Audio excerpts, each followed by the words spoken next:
yanzu saboda Allah bai cuci jihar Kano ba. Amma yanzu ne ina da yar magana.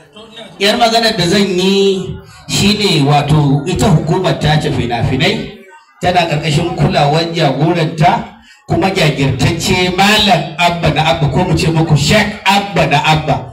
Abba sai godiya shugaban hukumar ta ce fina-finai ta jihar Kano, wancan kuma bugu da ƙari har ma da ɗabi da rubuce-rubuce shi kuma mai girma gwamnan jihar Kano injiniya Abba Kabir Yusuf. Kaga Abba na Abba kenan. To saboda haka shi kansa mai girma shugaban hukumar tace fina-finai yana aiki babu dare babu rana kuma ana shiga kuma al'umma jihar Kano suna ganin me ake yi.